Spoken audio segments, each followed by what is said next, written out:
standing above the ground, maybe 2 meters above the ground, and she's looking at me.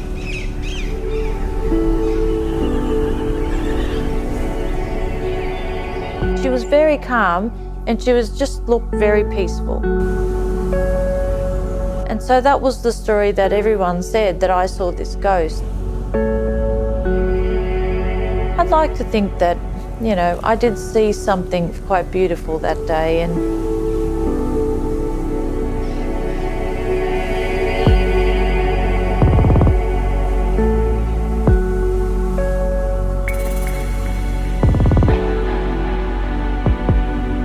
a very clear voice of God say, "Come to know my mother."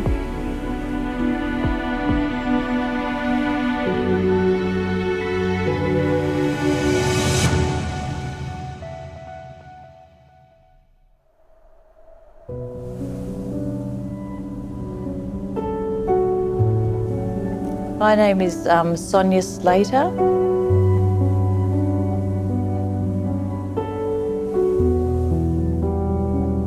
I came from a family of 7 children. My parents are from Malta and the Netherlands, and I was raised in country Queensland. And it was a very beautiful experience growing up in my family home, because around us, one of 7, there's lots of laughter, lots of playing, lots of joy.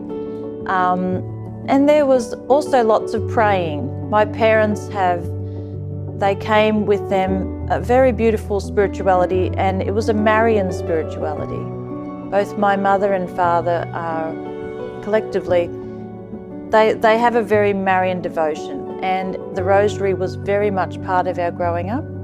And I can remember singing songs with my parents, and, you know, around Christmas time, we'd always be singing songs. And it wasn't for us a commercial type of life. We lived quite organic. We had, with our parents, they brought with them their faith from their own background.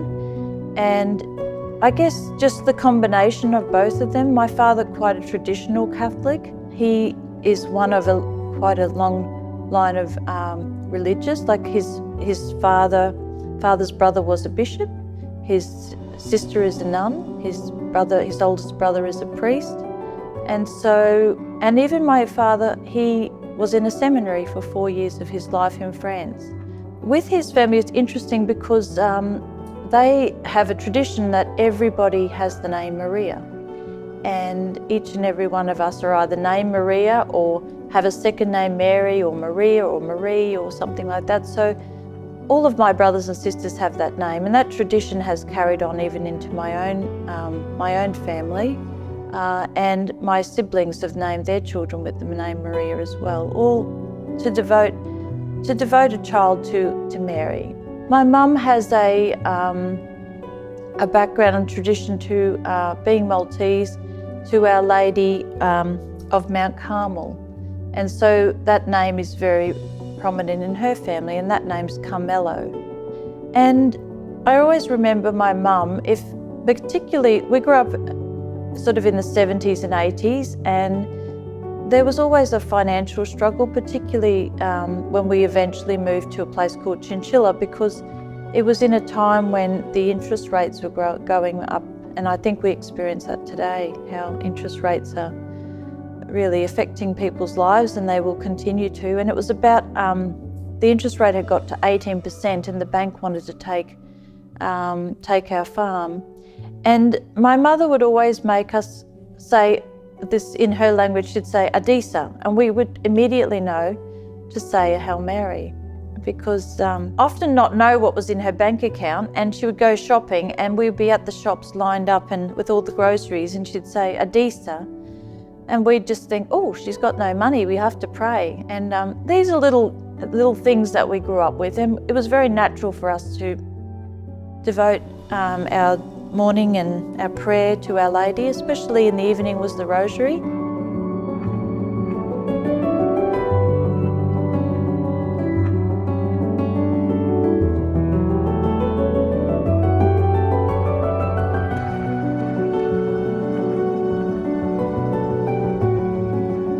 So when I was about 18 years old, I left home for the first time, and I think that's pretty common these days. You go home, you leave home, you come back.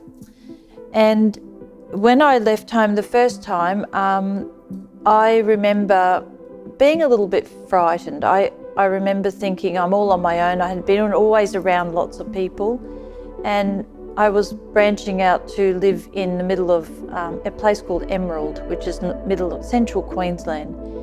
And when I was up there, I enjoyed the freedom. That was the first thing. I did enjoy freedom. I drove my car there, and I was doing a TAFE course at the time, and it was to be a governess for children who were in remote areas.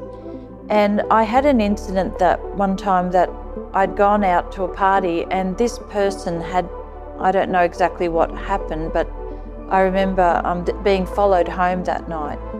And I was frightened because where I was living was on a campus, and there was nobody there. And even a lot of the students had gone home, and there was just nobody living there. It was just myself. And this person he just kept knocking on the door, and I was very frightened. But I just remember praying the Rosary. I first of all prayed it very quickly because I was frightened, but then I remember just as the knocking started to subside, and then the tapping on the glass and all the things that were happening, I just remember praying. And in that time, eventually I felt like, I think Our Lady just made me feel the peace. And as I could hear the person pacing around the little unit I was living in, and eventually he disappeared, and I heard him walk away. And it was the Hail Mary that reciting the Hail Mary over and over and over, I could feel the calm come to myself. I guess the thing that happened in my life I really want to share today is when I was in Papua New Guinea, I came to know my husband, and we really didn't know each other very long. So after university, I decided to spend a bit of time, donating some of my services overseas, and I joined PALMS. And it was while I was in PALMS, I was sent to Papua New Guinea. I was doing some administration in an actual sawmill, which is interesting. We spoke to each other over the phone because at the time he was living in Australia, and I didn't know him all that well. And when I came to Australia for a short visit, it was within a number of days that he proposed to me, and I accepted his proposal. And we went off to get married then, and one of the things we thought we might do is elope. But strangely enough, driving along, I decided we needed to go and ask a priest and see what he thought about this idea, strange as that is. And we were in Townsville, and I made an appointment. It was the 31st of December, 1996. I made an appointment to see the bishop at the time. So, which is an odd thing, that you would even go and make an appointment to see the bishop. But the bishop spoke to us so lovely. It's kind of like, I often wonder, is it because I was raised with, the church was very much part of my life, and I often wonder, was it that I needed to ask the church's advice? People would think that was an odd thing, but for me that was it just seemed normal. I'd been in the missions, I worked with priests and nuns, and I just wanted a blessing over this union. We got married about a month later. And I do remember at the time when I knew my husband was going to propose to me, something was revealed to me there, and it said, you will have a good relationship with this person, but there will be trials.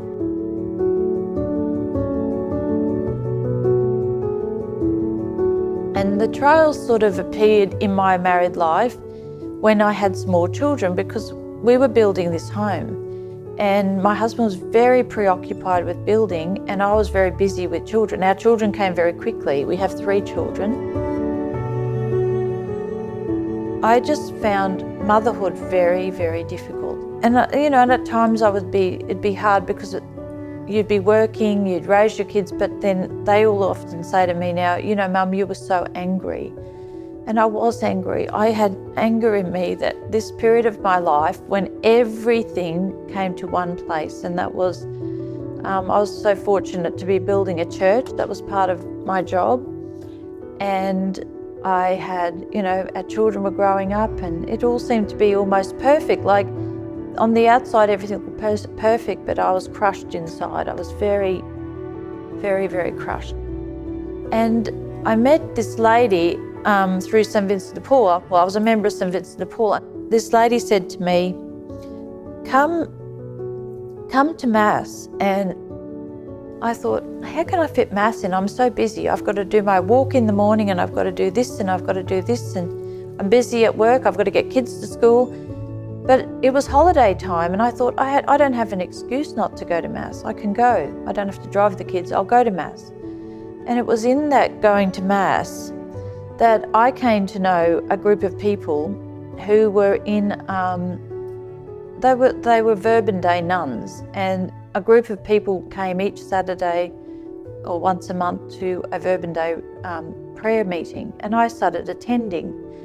And Verbum Day is a very beautiful spirituality, and it talks of, and we're talking, this is about 2014, and this spirituality is, you know, you just allow God to talk to your heart. And I remember in that time, a very clear voice of God say,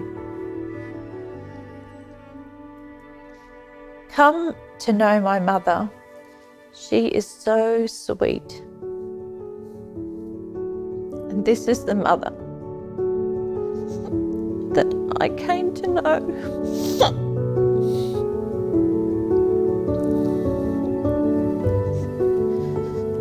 I asked Jesus, how do I get to know your mother?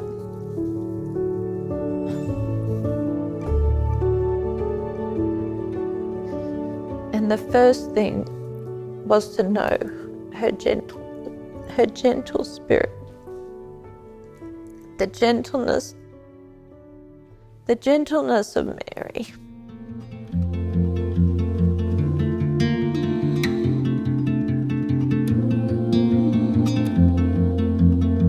So on that retreat, and when Jesus said, come to know my mother, she is so sweet, I looked for ways to know Mary.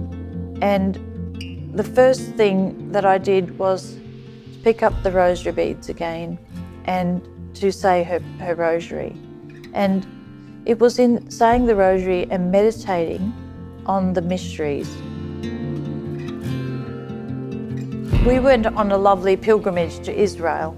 One of the days we went to Nazareth to the church of, it's called I can't remember the name of it, but in Nazareth there's this beautiful church of the Annunciation. And as we approached this church, it was incredible because there's all these mosaics that go the full length around the courtyard of the church. And then when we go inside, it's quite dark in the inside. And the mosaics continue inside the church. And I remember thinking, I really would like to see the mosaics of Australia and Malta and Holland. I'll go and have a look for them.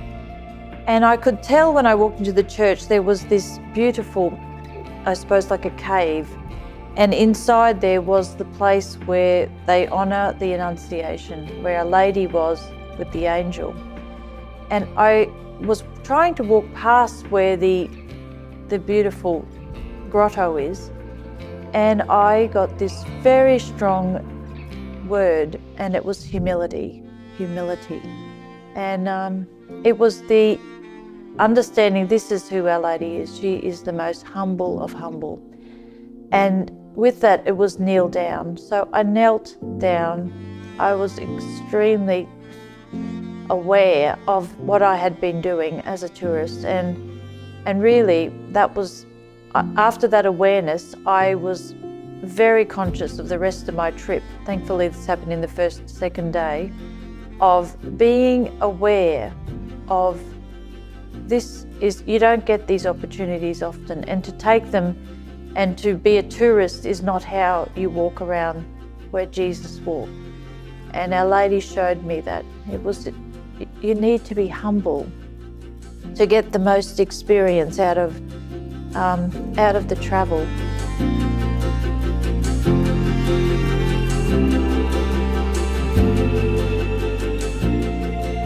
The anger that I experienced was very much anger that would just lash out. It was anger that came, if the children didn't get ready on time in the morning, I'd be angry. If little things that went wrong, I would immediately be angry. And once I had awareness of that, it was actually my daughter telling me one day that I was angry, and I thought, oh no, I'm not. I even said it angrily. No, I'm not angry. But of course I was angry. And often I found I was somebody who would like to put the blame on another person. And it could be anybody, like if something went wrong, it was someone else's fault. I don't know whether that's a trait of my growing up years, but I was very good at that. But these days, certainly as I started to get better, if there was a criticism or something that happened, I would look at it first and not make judgment on, that person shouldn't say that, or this person shouldn't do that. The judgment was, first, how can I do this better? Or first, what is it in me that person isn't liking? Or, just looking at what it was in myself. And this is something I do believe Our Lady helped me with, because she is so humble. And my humility, there was so much pride, and it was just learning to be humble. Because I think the world tries to teach us that, you have to be good at everything, you have to be, I don't know what it is, it's just something in our innate nature that we have to be good at everything and have everything and do everything. But humility teaches a very different lesson. It teaches that we were made exactly as God wanted us. Everything in us is exactly as God wanted it. And it teaches that we are good enough. It teaches you that you can be, even if you may not be a great mother, humility teaches you to see the good things you're good at being a mum.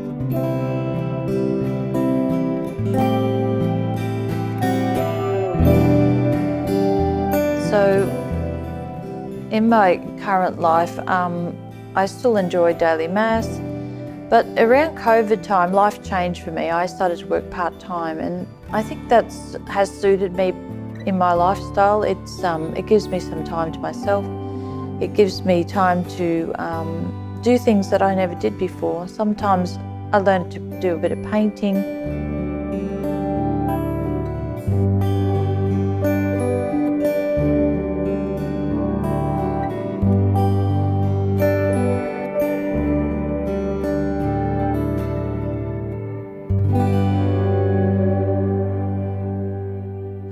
I had a lot of time in COVID. My husband was one of the essential workers, and 2 of my daughters were essential workers. In fact, all of my family except myself were essential workers.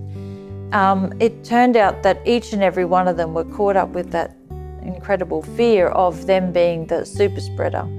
They came home. So this went in and out our house, and there was times we had to quarantine from one another because we were exposed, and this just went on. But I did say to my husband at that time, if you really, truly want peace and not worry, say the Rosary. And we had said the Rosary in the early part of our marriage, and COVID became a time when we say the Rosary together in the mornings. We get up quite early and we say the Rosary together, and that has brought peace back into the home too.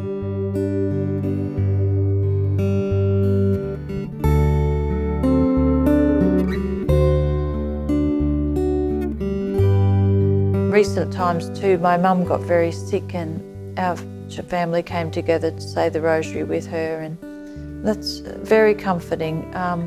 It's comforting to know that they still know that Mary is very much, and her prayer and her beautiful prayer of the Rosary is a way of bringing peace immediately and peace to their hearts. So I was happy that they joined us that time. And the other thing is, in my current life, I think, yes, I do work part-time, and I enjoy prayer. I join with a few other ladies every couple of weeks. We have very much, as a group, we're all probably daily mass goers, but that type of ministry is very beautiful because we sit together, we share, and we read scriptures, and we learn really how to live, I suppose, just good lives.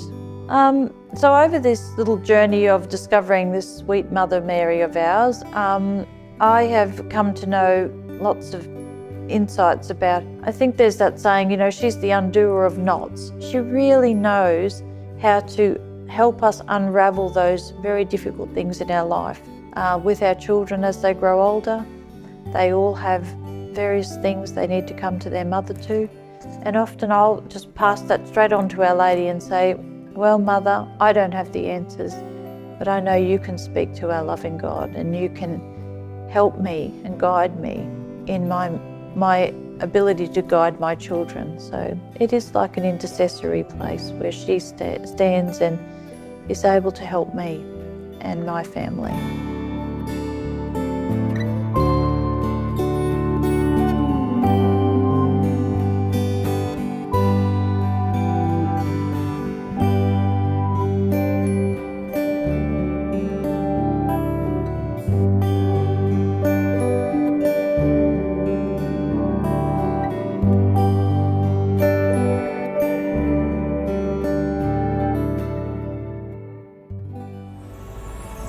My name is Michael O'Neill, and I'm the Miracle Hunter. Today we're talking about the miraculous icons of Mary from around the world.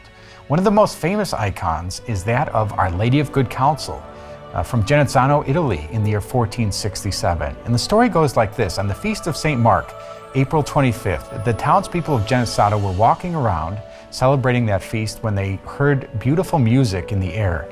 And they looked up and they saw a white cloud descending. And when it descended, an image of Our Lady and a mother and child appeared in front of them, and they lifted it up and they took it into their church, and there it rests, as thin as an eggshell along the wall there, and they often pass a string along that image to show that it miraculously rests there against the wall. And in the year 1682, it was formally named as Our Lady of Good Counsel, and Pope Leo XIII later added that title, Our Lady of Good Counsel, to the Litany of Loreto, making it one of the most recognized titles of Mary around the world. And that was Our Lady of Good Counsel from Genazzano, Italy in the year 1467.